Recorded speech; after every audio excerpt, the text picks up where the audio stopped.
Ku danna subscribe sannan ku danna alamar ƙararrawa domin samun sababbin shirye-shiryenmu da zaran mun ɗaura.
Rayuwa ta yin baki to tamakar mutuwa ce, manufata mai kyawu ce akan ki karki makance.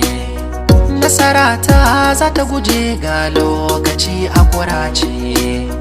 Na dau laifi na tuba ki yafe min labari na. Ban san harafi wanda zai sa ki guje min labari na. Ɗinkin ka tafi so za ya sire min labari na. Ban samu ba kamar kyatarin 'yan mata.